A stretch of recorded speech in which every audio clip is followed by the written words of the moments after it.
They're easier to make. They sure are, and, you know, it's hard to get people in one room, so when you have the opportunity, you take it. We just happened to be out at the fair together, so this is the... We did the fair, yay, it was fun. Post-fair experience. Okay, so apparently it is Literature Month. Yeah, so... We thought we might talk about Gothic literature. Well, what I was going to say was the reason that I decided that it was going to be that is because, well, if you follow the blog, you know that I like to do a themed month because it makes it easier to figure out posts. And I think it's kind of fun, you know? Yeah, I like themes. So, I have been doing the National Novel Writing Month for... As long as I've known you, basically. Yeah, 6 or 7 years by now. And I'm doing it this year too, so that's still happening. I have not asked you what your novel is this month. It's about cults, or a cult. Of course it is. I mean, yeah.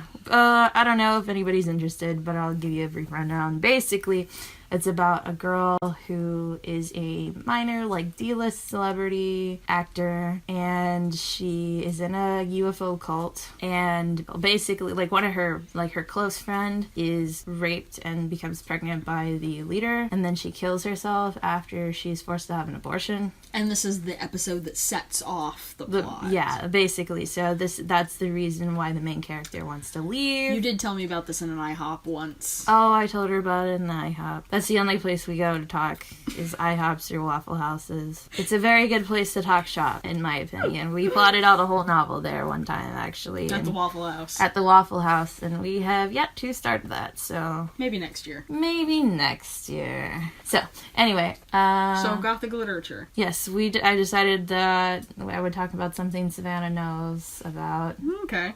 Oh, I don't think I even introduced her. Yep, that's Savannah. She's here. Do you want to start over? No. Okay.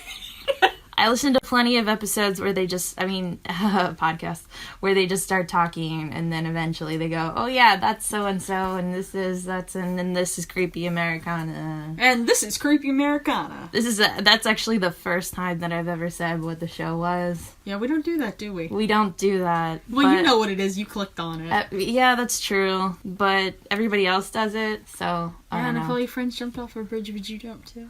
It depends on if it was something that was Are we having a fun helpful. bungee jumping day? If it was helpful for me, like if I was running away from some people and I needed to jump off a bridge and get in that water to get away from people who are trying to kill me. Every time somebody asks me that question, I always think of the scene from Hunchback of Notre Dame where, like, he jumps from the horse off the edge of the bridge into the water and they all shoot arrows down at him. Yeah. I always think about that. Yeah, he was, like, running for his life and he sure did live, so that happened. So, I mean, all I'm saying is if all my friends jumped off a bridge for a particular reason and it was a good reason, yes, I would. Okay. So what do you know about, what do you want to bring I to know literally nothing about Gothic literature other than that it's creepy. Yeah. Sorta. So... I did read this one novel in Spanish that was actually pretty cool, and to be honest, I don't even remember the name of it. What era was it from? Now, God, I can't even remember. I think maybe it was the 30s. But it was this girl who, her family used to be really rich, and for some reason, she got shipped off from her, like, little hometown to live in Barcelona with her, like, grandparents and a few other people who were relatives that were living in this, like, big old house in Barcelona. Big old house. Check mark. Check mark. Big old house that is, like, in complete ruins and disarray and, like, really not well kept, and honestly, they don't have any money anymore. Themes of decay. Check mark. Yeah, so I'm pretty sure there was a murder at some point. Virginal newcomer. Check mark. Yeah, but yeah, so I guess that sort of counts. There's, you know, like... I don't know. The 30s is really the post-Gothic. But then again, it's Spanish, so... I mean, yeah, I don't really know where, like, international literature really falls into this. So, the broad guidelines for Gothic literature is that it's like, I would say that it's a subgenre of the romance, the romantic literature. Sure. So, like, the first Gothic literature, quote-unquote, story was, like, Castle of Otranto. But it's a weird name. It's from 1764. Written where? In England. In England. And so what's going on at this time is that the Romantic movement is kind of starting, or is kind of happening. And it's like a pushback against realism and neoclassicalism, where they're like, beauty is in a bunch of different places, and our job is to cherry pick that beauty and mesh it all together and make something that is perfect, because perfection doesn't exist in nature, but we can create perfection. So anyway, there's this whole... Delano has been telling me all about the Romantic era because she's doing Impressionism in her French art history class. So this guy, he's like, well, I want to write something that's like fanciful and supernatural, like a medieval romance. But medieval romances are kind of like, they don't really have a whole lot of merit or value. Okay, explain that. So basically the thought at the time was that stuff that was made in the Middle Ages was all superstitious garbage. They were like, those people didn't know anything. They ate their own crap. They don't know what they're talking about. Wow. And medieval romances are dumb poetry for babies. So, I mean, I've read some, Spanish medieval poetry. I've read a couple medieval lays while I was in medievalism class, and I have to say they are not super concerned with the emotional arc of the hero or cause and effect, or they have their weaknesses. Sure. But they're also, they're telling stories. They're beautifully crafted, too. Yeah. There's more to it than just cause and effect. Yeah, so fuck you, romantics. Yeah, they were very harsh. Fuck you guys. So they felt that stuff was trash, but the thing that was popular at the time was the novel, which is, the idea was that a novel should be hyper-realistic. It should be about, think Tolstoy, just, people suffering, and dissolved marriages and suicides and stuff. So anyway, he was like, let's take the hard-hittingness of a novel and throw some of that fun supernatural drama from the medieval lay in the middle of it. So there's ghosts and shit. So there's ghosts and shit. So what I read was The House of Seven Gables, which is Victorian, I guess, ish. Think Victorian era. Nathaniel Hawthorne. It is. It's Nathaniel Hawthorne. Who's also written Scarlet Letter. Okay, so Nathaniel Hawthorne writes this book, House of Seven Gables, which I read right after reading Wuthering Heights, and Wuthering Heights was depressing as hell, and all these people were so mean to each other, and there was not a single good person in the whole story. So it was really refreshing to read House of Seven Gables. So maybe that tinged your opinion of that? I enjoyed it a lot, because it was, hopeful. Okay, so here's the fun thing about House of Seven Gables, is that, people who were writing Gothic literature, the public, generally speaking, didn't like supernatural stuff in their stories, because there was always this moral panic. They were like, if you write about ghosts and then stupid people read your stories, they're gonna think they're real. They're gonna think ghosts are real. So they were like, you can't write about ghosts. So the way that this is clearly before spiritualism. The way that a lot of people got around that is by writing stories where it looks like something supernatural is happening, but then later on it's explained as not Scooby-Doo, basically. Yeah. Or they write something where it's ambiguously supernatural. I actually do like that, though. That is definitely a trope that I find fun. Yeah, and I think for different reasons it works really well with a modern audience, because we're all skeptics these days. We are all skeptics, and so I think He's fake. It's a little easier for us to believe in things if we're not told we have to. So what House of Seven Gables does is present moments that may or may not have happened. Every time something supernatural happens, the narrator pulls back, and he's like, this is the way it was told to me. So he didn't first-hand experience it. No, I didn't see this. I was told about this in my research. Interesting. Yeah, it is pretty cool. And what they will do is they will tell you, what we know to be true is that the patriarch of this family died, and he was found in his study with blood all down his shirt, and he wasn't murdered. He just died like that. Huh. And it scared the crap out of everybody who was at his dinner party. That would be pretty scary.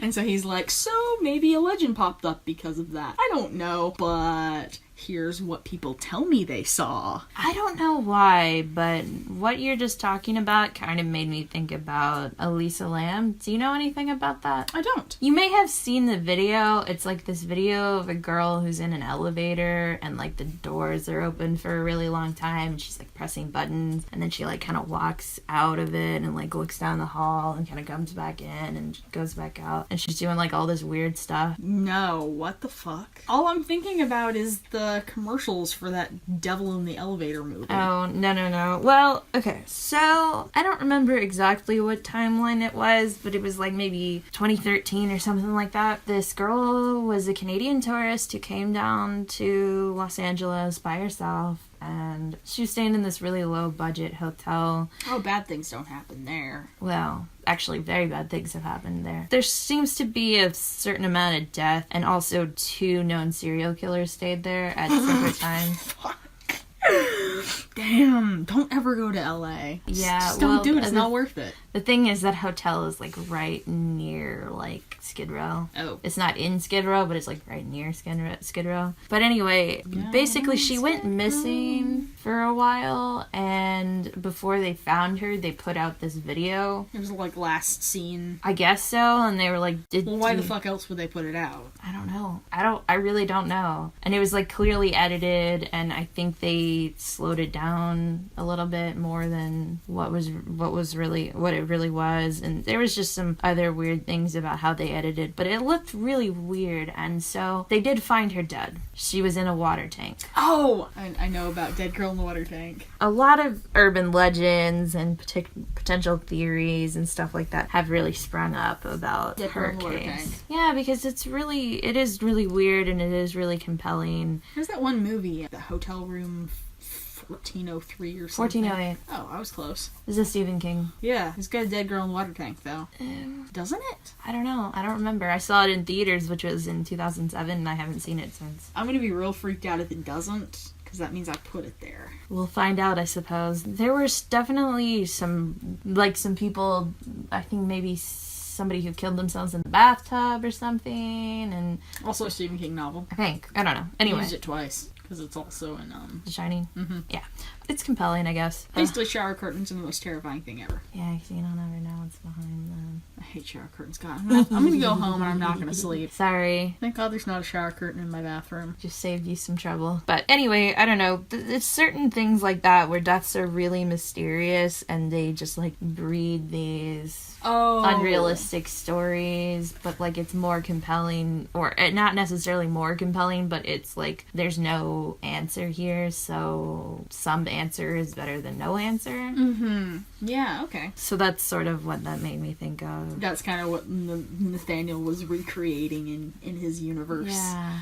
Yeah, no doubt. The other thing is that the Seven Gables house is like a real house. Yeah, it's a real house. He actually has this whole foreword in the book where he's like, I don't want you guys to think that people who live in this community are really like this, or that these people ever really lived. And honestly, if I could have made up the House of Seven Gables, I would have, but it already existed. So yeah. He also has this whole aside where he's like, I'm writing a romance, and so I want you to just bear with me, because it's not going to be as serious as a novel, and I'm trying to have fun, and I want you to have fun too. But he that is kind of nice. But he has to I want you to have fun. He goes on this like whole thing where he feels like he has to apologize to his audience for writing a romance, which tells you kind of what the attitude at the time was. Yes, it does. Mm-hmm. That is interesting. But like the hallmarks of a Gothic story are that, first of all, it kind of has to take place in a big old house. It kind of does. Castle or something. House of Seven Gables is interesting because it's American and we don't have castles. Not traditionally. So it's the American equivalent of this trope, that trope. Sure. Which is kind of fun in itself.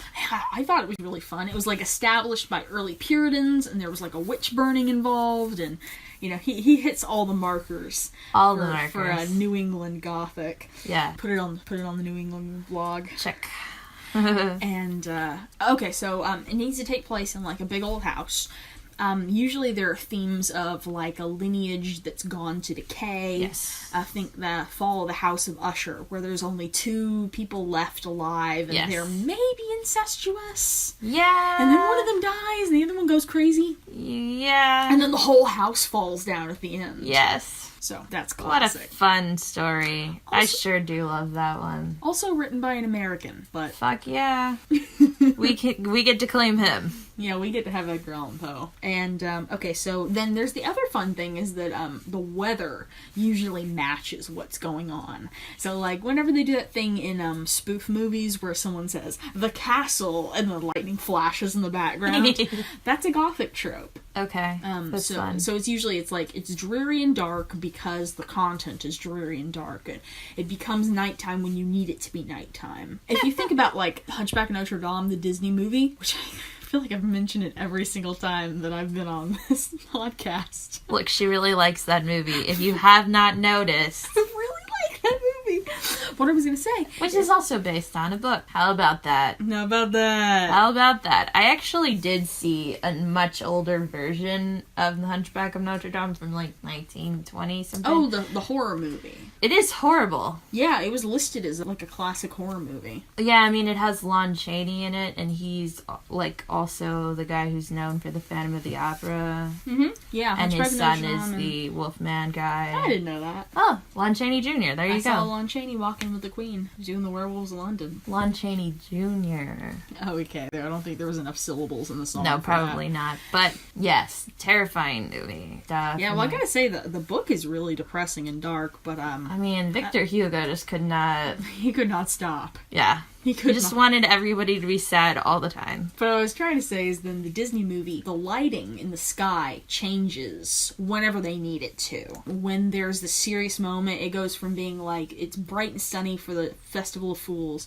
and then like, when they start throwing tomatoes at him, it starts getting dark. The lighting changes, and then it starts raining. Yeah. And it's like, if you allow yourself to be taken in by the fiction, it's not a big deal, because it rains sometimes. It sure does. But like, if you're observing it as visual literature or whatever the fucking term is for film studies. Right.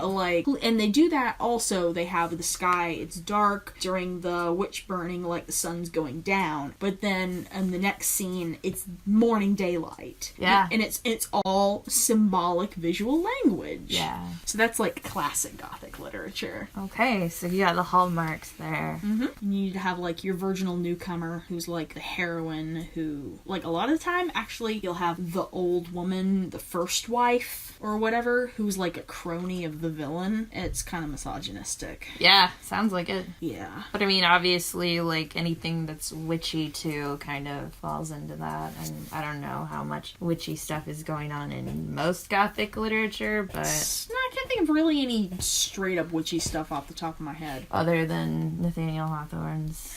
Yeah, that stuff's fun, because he's got the whole lineage of New England witches, who are all male. It's a father and his son, and then on down the line, his great-great-great-great-grandson. That's interesting. But it's cool, too, because most of them, actually, a fair portion of people who were accused of witchcraft were men. Yeah. So they held on to that. And they kind of spin it so maybe, like, he's maybe a psychic. Interesting. So you said the old crony lady. Oh, yeah. And you gotta have, like, maybe, like, the dark, creepy woods where somebody goes running through the woods and gets attacked by bandits or something. It happens a lot. Bandits? Yeah. Or animals. Think of, like, the sequence from Beauty and the Beast. Okay. That's kind of a Gothic sequence. Actually, Beauty and the Beast is a little bit Gothic. I was gonna say, check.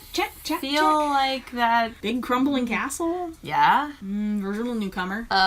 Prince from a family that just doesn't exist anymore? That's true. That is true. Where's the rest of his family? He's the only one who got cursed. Weird supernatural stuff. Yeah, he got cursed. See, there's a witch. I think it even uses the weather sometimes. Like, it starts raining during the scene where he's dying. Oh yeah, that's true. I kind of think Beauty and the Beast qualifies as Gothic. It sounds like it. I mean, I don't know what how old the book is. Well, it's a fairy tale, so... Okay. It's a fairy tale, so it's just, like, that's its genre. Alright, Right, so basically you're saying that the Disney version The Disney film. qualifies. It ticks all the boxes that I'm familiar with for what a Gothic novel would contain. Okay. So that's kind of weird. It's kind of fun. I mean, like, they're two different mediums. Sure. So. But that is interesting. So, my new favorite Gothic heroine is Belle. I like her. Yeah. I read a book when I was a kid called Bride of Pindaric. And this book it was so out of my wheelhouse. Because first of all, it was a novel meant for adults. Okay. And I didn't read a whole lot of those.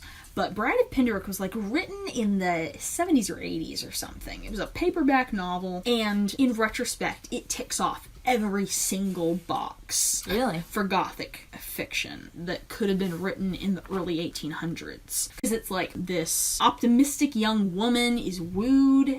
She lives on a beach somewhere warm and sunny, and she's wooed by this guy from this big fancy family, and he takes her back home, and it's like this big decaying mansion with a bunch of secrets, and it turns out like maybe his first wife was murdered, and maybe he's gonna murder her too, and like... How did I not think about Crimson Peak? Crimson Peak, perfect. Incest. But it's Crimson Peak is like a modern pastiche of... It was like meant to check all those boxes. Yeah. But this is not a film review podcast. It's not. But we do talk about films a lot on here. And of course, there's a lot of things that have been adapted from books to movies. It's true. It's true. Yeah, okay. Well, that is Gothic literature. Yes, that's Gothic literature. I mean, I don't know what else to say about that. Okay, so anyway, conclusions. Read Bride of Pindaric. Watch Is that Crimson actually Peak. good? Yeah, actually, Bride of Pindaric is fun. It's just like a pulp novel from the 80s. Okay. It's not high literature, but it's fun. I think that's the most important part. And it's a mystery. People love mysteries. I sure do love mysteries. Especially of the murder variety. If you are in your library and they're doing a library sale and you see Bride of Pindaric, just buy it. Just buy it. Do it. It'll be like $1. Maybe even less. You'll read it in one day and you'll be like, oh, I sure did read that. That was fun. I sure did. Oh, speaking of like murder mysteries, I know they've made The Murder on the Orient Express, so I decided to start reading it. Oh, yeah, I wanted to read that too before I went and saw the movie. There was a Doctor Who episode about it years and years ago, and I watched the episode. Don't remember anything about it. Yeah, sounds right. There's a mummy, maybe. Okay. Interesting. Maybe. I don't know, like, the character that Agatha Christie was writing about was basically, like, her answer to Sherlock Holmes. Yeah. He's, he's a detective. He's, like, a real or whatever. But he's kind of a dick, but he's also not... I don't know, his methods are definitely different, and I don't know. Yeah, and I gotta say, the original Sherlock Holmes really wasn't a dick. No. He was really an upstanding, swell guy. I mean, he's just kind of something that's, like, come from time and, like, the way that we consider intellect, I think. I think so. I think it more reflects us as a modern people than it reflects the content. I think so, from the too. Original. I think the other thing is that he does disregard social conventions sometimes, which would have been seen as rude at the time. Yeah. But it's not really hurtful to anyone. It's just like... That guy's just weird. Yeah, he's weird. He's a little bit weird. Yeah. He's a little bit weird, but we like him. It's okay to be a little weird. It's fine. But, like, being just a dick because you, like, intentionally trying to be rude... Mm-hmm. Like, fuck you. But, I mean, also, we do live in a society that produced BBC Sherlock, so, like, we have to kind of live with the implications of that. Oh, God, I watched this video that was just, like, an hour-long takedown of BBC Sherlock, and he spent, like, 10 minutes ranting about the wedding scene that uses the, Matrix still-frame photography shot, where, like, there's it freeze frames and then it moves around the freeze frame. Oh. Like in the Matrix when yes. they do the bullet time shot. Yes. But they did that in BBC Sherlock for a wedding photo. Why? It's so stupid. It's such a waste of money. You're gonna have to send me that video though. Okay, yeah. It was really vindicating to hear him complain about all the things that I want to complain about and then more things. And then more things. And then more things. It's like I didn't even know that was a thing I wanted to complain about, but now I do. Yeah. Yes. So the Bride of Pindaric? Pindaric, yeah. Okay. P-E-N Doric. I don't know. You'll know when you see it. Okay. And Crimson Peak. If you don't mind incest. But you do get to see Tom Hiddleston's butt, so if that's a plus, do it. Mm-hmm. Yeah, it was just really like, here's Tom Hiddleston's ass. You wanted it, you got it. You wanted it, you got it. We got it, guys. We did it. That's what I mean. So we do live in a society that produced BBC Sherlock, but also a society where we got to see Tom Hiddleston's ass. So trade-offs, I guess. You know what, Catherine? In the words of Nathaniel Hawthorne, this life is made up of marble and mud. Thanks, Nathaniel Hawthorne. I'm not sure which one is Tom Hiddleston's ass. It's marble. I think it's the marble. And BBC Sherlock is mud. It's a lot of mud. So much mud. So much mud, you really couldn't believe it. So, any other recommendations? Beauty and the Beast, if you haven't seen that, what the fuck are you doing? Yeah, what the fuck are you doing? I don't know. I don't know about the new Beauty and the Beast. I don't know if it qualifies. The Renaissance Disney one is kind of a fluke. How about Follow the House of Usher? Absolutely. I don't know if it wasn't obvious that we were recommending that earlier. Any short story by Edgar Allan Poe? Pretty much. Literally anyone, including the one where he invents the character who would later on be stolen to become Sherlock Holmes. Interesting. Yeah, that story was real popular in France, I tell you what. The French loved Edgar Allan Poe. He was not that popular in America.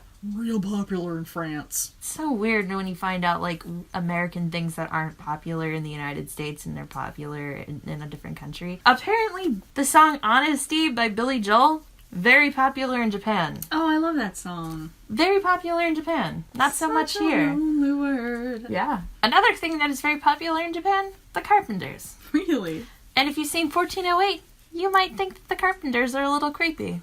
Oh, really? Yes. I don't remember that. Well, I think we have to rewatch it. I think we do.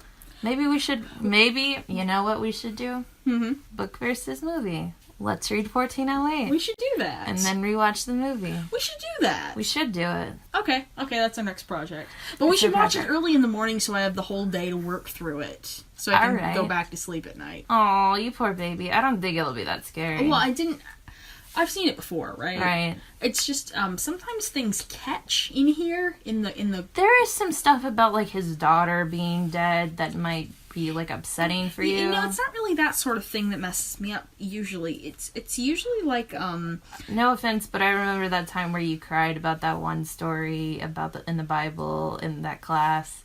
I cried in class? Yeah, you did. I do that a lot, actually.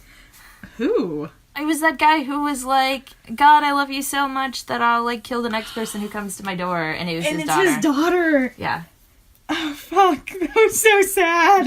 Honestly, it is very sad. I have to agree, but... reading the Bible in class, and I started crying. I mean, I don't know. I guess I can at least say the next time that I have to go have a conversation with some fucking evangelist, I can be like, yep, the Bible sure did move me to tears.